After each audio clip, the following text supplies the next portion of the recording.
Commission মার্কা নিয়ে election করছি। এখানে 47টা সেন্টার ছিল কৃষ্ণা থানায়। সব সেন্টারে আমি পাস করছি, সব সেন্টারে আমি সব নৌকা ফেল করছি, সব সেন্টারে আমি এইটা দুনিয়াতে কোনো রেকর্ড নাই।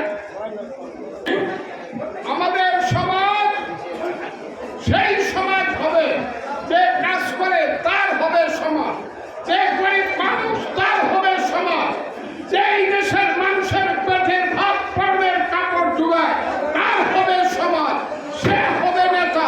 এবং বিশ্বাস করি আমাদের দল বিএনপি ক্ষমতায় আসলে এই দেশ হবে কৃষকের, শ্রমিকের, মেহনতি গরিব মানুষের। এখন বাংলাদেশের রাজনীতির কথা আমার ইউটিউবে অনেক, আমি আছি কিশোরগঞ্জে, আপনি ইউটিউব খুলে দেখেন, ইটনায় আছি, বলছে ফজলুর রহমানকে ঢাকাতে নাকি এক্সপেল করে দিচ্ছে। কত কথা লেখে, এটা বিশ্বাস করেন না। আমি এই দেশে কথা বলি, আওয়ামী লীগকে ক্ষমতায় আনবার লাগি না। আমি বলছি প্রথম, সালাউদ্দিন তুমিও শুনে যাও, আমি বলছি আওয়ামী লীগের আলেখতে 10 বছর সময় লাগবে। বলছি কিনা বলেন, এখনো বলছি আওয়ামী লীগের আলেখতে 10 বছর সময় লাগবে।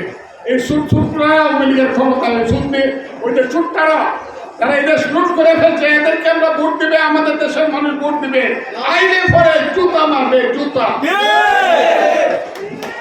কয়টা আমি আওয়ামী লীগের পক্ষে, আমি যে পক্ষে বলি সেইটা হলো জামাতের। যখন আমি বুঝতে পারছি জামাতের চরিত্র ঠিক হয়েছে না, 54 বছর আগে যে তার বাপ রাজাকার ছিল, আলবদর ছিল, এটা হ্যাঁ বুঝছেন।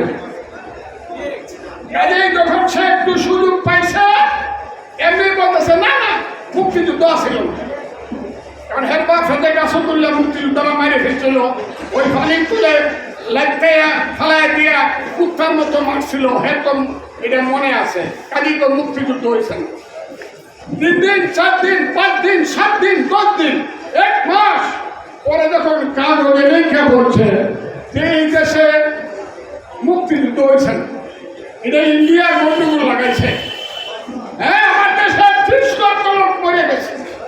আমার দেশের এই ওয়ারলেসের পারে একদিনে 500 মানুষকে, 36 এবং ডালারগাঁওয়ের 500 মানুষকে গুলি করে মারছে। কথাটা ঠিক না? এরপরে যে বলে মুক্তিযুদ্ধ হয় নাই এবং তাদের ছাত্র শিবির বলে তারা অস্ত্র হাতে যুদ্ধ করছিল, আল্লাহর কাছে মাপ চাওয়ার লাগে। তখন আমি আর সহ্য করতে পারি নাই, কারণ আমি এই এলাকার মুক্তিযোদ্ধা কমান্ডার ছিলাম। এখানে যারা যারা জীবিত আছেন, মুক্তিযুদ্ধ যারা দেখছেন, আমি তাদেরকে হাত জোর করে বলি, আমার মুক্তিযুদ্ধের সেই সময়টা কি আপনারা দেখছেন? মুরব্বীরা অনেকেই জীবিত নাই, কিন্তু শুনছেন কারা? বলেন তো দেখি যে আমি মুক্তিযোদ্ধা কমান্ডার ছিলাম। কারা কারা? এই একটা থানায় আমি পয়সা থাকতাম, 1200 মুক্তিযোদ্ধা আমি পরিচালনা করছি, খাইয়াজুরি থেকে অষ্টগ্রাম আর পূর্বে বাইনাসুর থেকে করিমগঞ্জ পর্যন্ত। ফজলু কমান্ডারের নাম শুনলে মাথা ছেড়ে দিত রাজাকাররায়। সেই রাজাকারের বাচ্চারাই এখন বলবো মুক্তিযুদ্ধ হয় নাই, আমি ছেড়ে দিব। ছেড়ে দিলে কি আমার ওই যে সিলভির সিরাজ পুত্র, সে ওই এখানকার ছেলে দেখবেন একটা কবরে পড়ে আছে, সিরাজের মা পাগল হয়ে মারা গেছেন, সিরাজের রক্তের সাথে বেইমানি করা হয় কিনা বলেন তো দেখি? ওই যে 500 লোকের দিনে বাইরে ফেলছে, তাদের সাথে বেইমানি করা হয় কিনা বলেন তো দেখি? ওই যে আজমিরগঞ্জে জগৎজ্যোতি দাস, হায় বিখ্যাত মুক্তিযোদ্ধা, 15ই নভেম্বর যুদ্ধ করে পাকিস্তানিদের হাতে জল শুকানো পাওয়ারে ধরা পড়ল, তার লাশটা টাঙ্গায় রাখলো। 1 মাস সুস্থ পচা পচা করছে মাটিতে। আমি যদি মুক্তিযুদ্ধের পক্ষে না দাঁড়াই সেই সব শহীদদের সাথে বেইমানি হয় কিনা বলেন? সেই কারণে আমি বলছি এই রাজাকারের বাচ্চারা খুব সাবধান। এখনো কিন্তু ফজলুর রহমান জীবিত আছে, এখনো কিন্তু মুক্তিযোদ্ধারা জীবিত আছে। প্রয়োজনে আবার যুদ্ধ হবে, কিন্তু ওই যে আবার পূর্বপুরুষের রক্ত দিয়ে যে দেশ স্বাধীন করছিলাম সেই স্বাধীনতার মুক্তিযুদ্ধকে কোনোদিন আমি বাদ দিতে পারবো না, ভুলতে পারবো। এটা ঠিক না বেটি? মুক্তিযুদ্ধ ঠিক না বেটি? মুক্তিযুদ্ধ ভালো না রাজাকার ভালো বলে? ঠিক বিশ্বাস করে? কেউ কি কয় আমার ছিল আমি রাজাকারের কমান্ডারের কথাটা কেউ? কিন্তু রিক্সা সেই ছেলেটা বলে স্যার আমার আপনি ছিলেন না, আমার বাপ কিন্তু মুক্তিযোদ্ধা ছিল। তাইলে রাজাকারের চেয়ে মুক্তিযোদ্ধা ভালো, এটা কারা কারা বিশ্বাস করেন?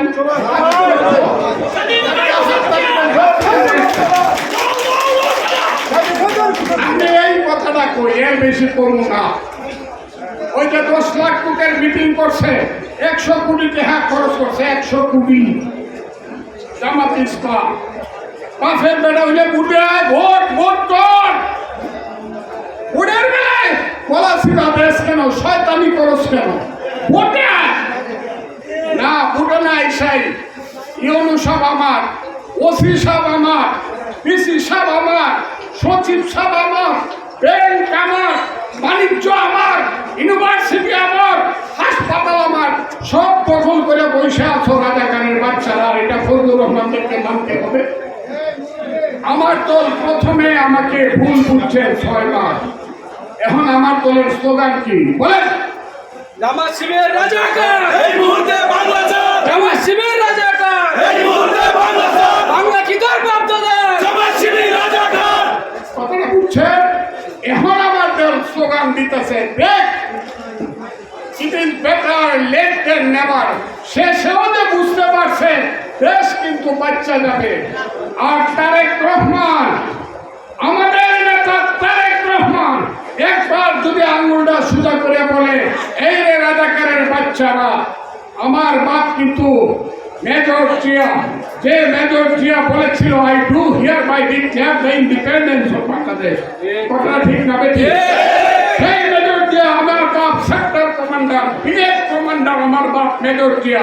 আমি কিন্তু যারা মুক্তিযুদ্ধের বাইরে কথা বলবে তাদের সঙ্গে কোনো সম্পর্ক রাখবো না। 3 দিন পরে আইসা জামাতের হইতে বেটা শফিকুর রহমান, ওলি আল্লাহ শফিকুর রহমান হাত জোর করে ফাঁড়ি করে বিএনপির পায়ে পড়ে। এই যে এখন স্লোগান দিতেছি তো জামাত শিবির রাজাকার, জামাত শিবির রাজাকার।